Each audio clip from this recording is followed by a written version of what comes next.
कांग्रेस कार्यालय से बोल रहा हूँ, इरफान अंसारी।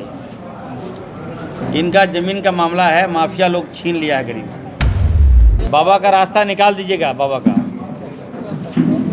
और कोई दिक्कत नहीं होनी चाहिए, मेरे बाबा हैं ये।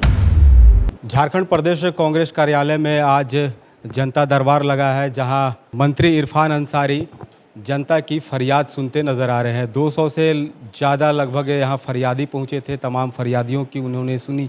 वहीं कुछ ऐसा भी था कि त्वरित वह उसी समय कार्रवाई करने के लिए भी थी। जो अधिकारी इस पर नज़र आए, उन अधिकारियों को फ़ोन करके फटकार भी लगाया है। लेकिन ज़्यादातर इन मामलों में जो फरियादी पहुँचे हैं, उनमें ज़मीन विवाद और थाना से संबंधित और कुछ इनके विभाग से यानी कि स्वास्थ्य से संबंधित भी कुछ फरियादी भी पहुँचे थे। इन तमाम की उन्होंने कोशिश की कि ऑन द स्पॉट उनकी समस्या को निदान किया जाए, इसके लिए उन्होंने प्रयास भी किया। हमारे साथ एक फरियादी हैं, इनसे भी जानेंगे कि आज इनकी फरियाद जो मंत्री ने सुना, क्या क्या कहे हैं मंत्री जी। मंत्री जी तो सहयोगी बताएं कि यहाँ आए तो कार्यालय में हम लोग हमारे सामने में सीओ का भी बचन को सुनवा दिए कि वो लंद फंद बताए, लेकिन अब वो लंद फंद बताने से नहीं काम चलेगा। ये यहाँ के कार्यालय को काम को सुनना और समझना उनको अवश्यकारी है। जो हम तड़प रहे हैं 2022 से, जो आज तक नहीं। अच्छा, कहाँ से आप आए हैं? चतरा जिला से आए हैं, जो हम आज तक नहीं। क्या समस्या था, क्या समस्या मंत्री जी को सुनाया?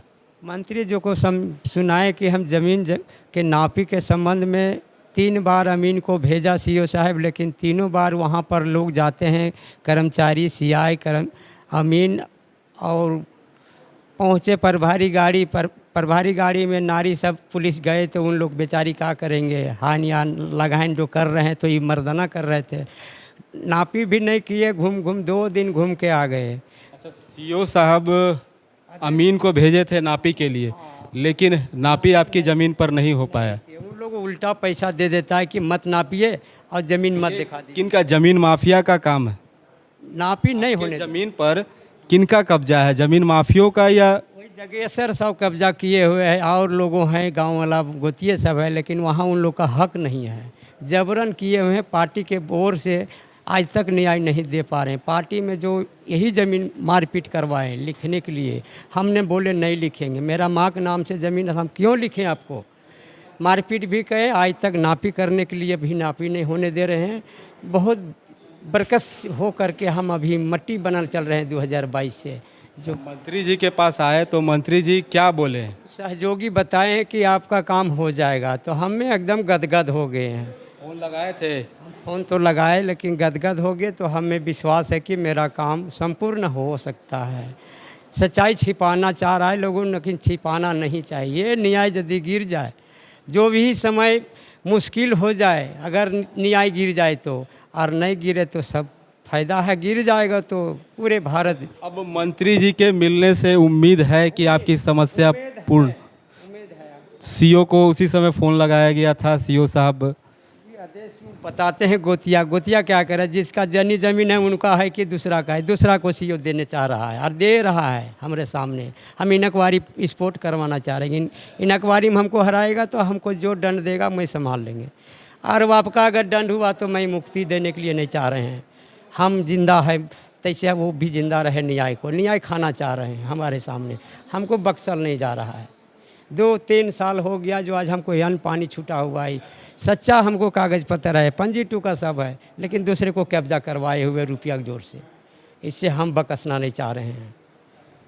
देखिए कि जिस तरह मंत्री जी ने इनका फरियाद सुना और उन्होंने फ़ोन करके सीओ को कहा, और इस पर उन्होंने उनके अनुसार कार्य करने का भी उन्होंने आदेश दिया है। अब मंत्री जी के इस तरह कार्यों से कहीं ना कहीं यह लगता है कि आम जनता जो अपनी समस्या लेकर इनके पास पहुंचती है, और वह त्वरित निदान पाते हुए उन्होंने विश्वास उन पर जगा है। और इसको लेकर जो मंत्री हैं वो क्या कुछ कहते नज़र आ रहे हैं, ये आपको सुनाते हैं। देखिए, आदरणीय के राजू साहब और हमारे जो अध्यक्ष हैं केशव महतो कमलेश साहब का जो निर्देश था कि जनता दरबार लगाना है, तो निश्चित तौर पर मैं जहाँ से विधायक हूँ, आए दिन जनता दरबार लगाते ही हैं। ऑन द स्पॉट लोगों की समस्याओं का समाधान करते ही थे, लेकिन कांग्रेस ऑफिस में आकर यहाँ हमें लगा कि 50-60 लोग होंगे, लेकिन 600-700 लोग मेरा वेट कर रहे थे और एक एक लोगों से मिलकर उनकी समस्याओं को सुना मैं बढ़िया से और 100% एफर्ट दिया। कई मामले ज़मीन से थे, सीओ का काफ़ी शिकायत मिल रहा है। सीओ लोगों से एंटरटेन नहीं कर रहे हैं, माफियाओं से मिल जाते हैं और उनका सपोर्ट करते हैं, जो ज़मीनदाता है उनका सपोर्ट नहीं कर रहे हैं। तो मैंने निर्देश दिया है सीओ को कि दोबारा इस तरह का शिकायत हमको नहीं मिलना चाहिए। थाना के कई मामले आए, हमारे विभाग से कई मामले आए, बिजली विभाग के कई मामले थे, ऊर्जा क्या कहते हैं रोड से भी कई मामले थे और कुछ नगर से भी काफ़ी समस्या आई थी हमारे पास। पेयजल की समस्या भी काफ़ी है, तो सबका मैंने प्रयास किया है कि इसमें समाधान करूं और हमें लगता है कि जितने आवेदन आए 90% तो मैं सॉल्व कर दिया हूं। कुछ टेक्निकल था, कुछ जॉब का कुछ रिक्वायरमेंट था, कुछ यूथ था, कुछ डॉक्टर्स के भी थे। तो हमने क्या है, तो समय दीजिए, जो आवेदन आए हैं उस पर हर हाल में हम उनके पर विचार करेंगे, काम करेंगे। झारखंड प्रदेश कांग्रेस कार्यालय में प्रत्येक मंगलवार को जनता दरबार लगता है। इस जनता दरबार में कांग्रेस कोटे से जो मंत्री हैं वो जनता दरबार में जो फरियादी आते हैं उनकी फरियाद सुनते हैं और फरियाद सुनने के बाद उनका निदान करने का प्रयास करते हैं। आज मंत्री इरफान अंसारी जो स्वास्थ्य मंत्री हैं वो इरफान अंसारी आज जनता की फरियाद सुनने कांग्रेस कार्यालय में पहुंचे थे और तमाम जनता लगभग 200 से ज़्यादा यहाँ जो फरियादी है वो फरियादी पहुंचे थे और इन फरियादियों की उन्होंने फरियाद सुनी और उनका प्रयास रहा कि त्वरित कार्रवाई की जाए और ऑन द स्पॉट उन्होंने इनकी समस्या को सुलझाने का भी प्रयास किया है। रांची से मिरर मीडिया के लिए जयंत कुमार।